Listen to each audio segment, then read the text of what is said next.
Chapter 7. Gom leaned down to look at his face in the water. Horvin called him ugly. Rat face. Actually, Gom thought rats looked rather fine. He touched his nose where it bent at the bridge. Rats didn't have bent noses, nor did they have moles on the end of their chins as Gom had. 3 to be exact. Was he ugly? He must be, if Horvin said so. But he didn't feel ugly. Folks said he took after his mother, the wife, and nobody ever called her ugly, leastways, not in his hearing. He'd wanted to ask Stig about it for the longest time, but he dared not, for fear of making him angry again.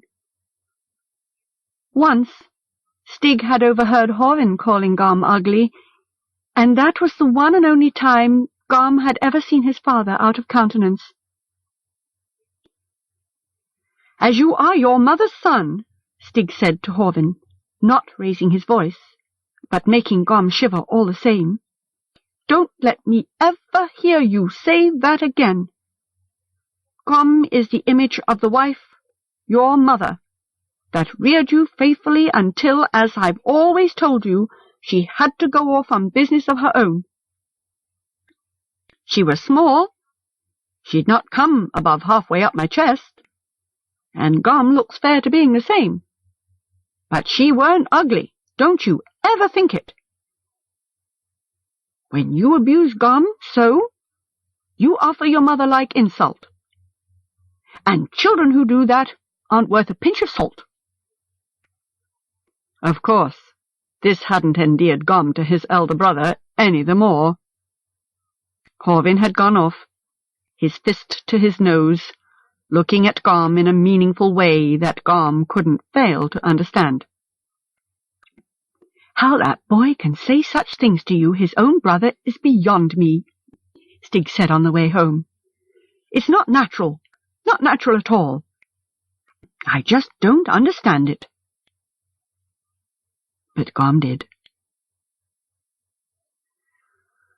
For another time, on Gom's 8th birthday to be exact, Horvin had said and done something that Gom would never tell of aloud as long as he lived.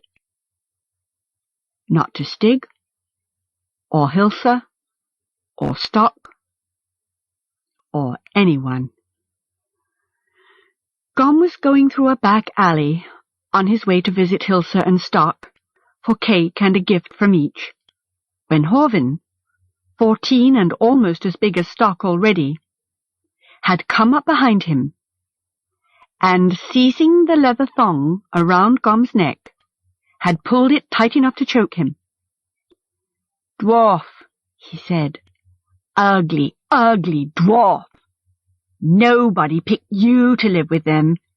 That's why you live with father, not because he wants you, because no one else would take you, so there." Gom braced himself. He had heard it all before. And even though Stig had told him differently so many times, it still hurt. "Not true," he said, and with that, he kicked out at Horvin to make him let go. Horvin let out a howl of rage, but hung on all the same. "Dwarf, dwarf, evil dwarf," he yelled. "It's all because of you that our mother left us." That was new. Gom, putting his hand to the small black pendant, tried to pull away. "It's not true. You're telling lies." "It is so true." Horvin put his face close to Gom's and hissed, "It is, because I heard father telling her that if she had one more child, she'd have to go away, and then you were born. You're a curse, you know that? A curse that sent our mother away from us. That's why you're so ugly and small, because you're a curse. A curse! Nobody wanted you. Nobody. You're the one that father should have gotten rid of, not her." In a sudden burst of strength, Horvin stripped the thong from around Gom's neck and started up the alley, swinging the pendant around and around like a sling. But he hadn't gone many steps when suddenly he stumbled and fell, twisting his ankle under him, and the small black stone flew from his hand to land back at Gom's feet. "Ow!" Horvin cried. "There, you see that? You did that! You put a wicked spell on it! Dwarf! Dwarf! Evil dwarf! Just wait till I get my hands on you!" Gom snatched up the pendant and went for his life, around the houses to hide in a barn. And as he crouched there, he felt the pendant tingling in his hand. It hadn't frightened him, but rather had comforted him somehow. There he stayed all that day, holding the small black stone, feeling its vibrations, thinking over and over what Horvin had said. Not crying, not moving, just lying there until it was time to go home, while Stig and Hilsa and Stock and a few other willing bodies searched for him from one end of the town to the other. A curse, Horvin had called him, that had made his mother go away. Back home on the mountain, Stig put him to bed, thinking him to be coming down with something, but Gom never said what really had ailed him. He put his hand inside his tunic, drew out the pendant, and turned it over and over in his hands, feeling its smooth warmth. It was sleeping just right now, as he put it, in the times when he couldn't feel anything. He put it to his ear, as always hoping to hear humming or some such sound, but he heard nothing. His mother's rune, Stig called it, her secret charm that she'd left with Gom the day he was born.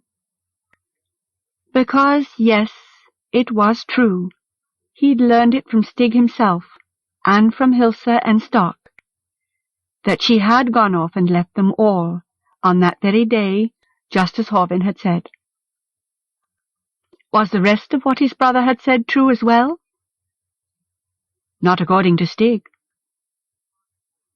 With you she left it special, to keep care of, like. Not with any of the others. Not with me, even. Just between you and me, boy, you understand?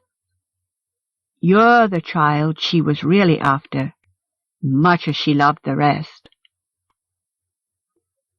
This Stig told him every time they talked of the rune. And Gom tried really hard to believe him, in spite of what Horvin had said. And sometimes he did, though a question popped out from the back of his head sooner or later to make him doubt again. If he was the child his mother had really wanted, why had she gone off and left him the moment he was born?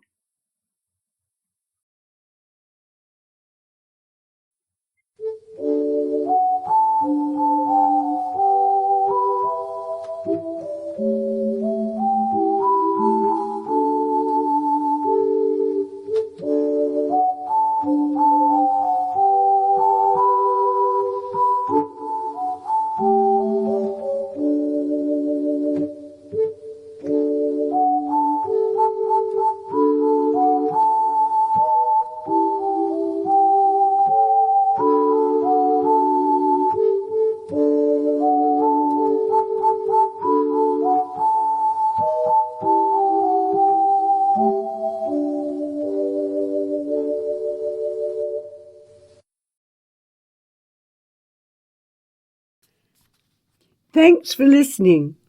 If you enjoyed these extracts, you can find the whole chapter, the whole book, in fact the entire series, at bookreadings.gracechetwin.com. Happy listening!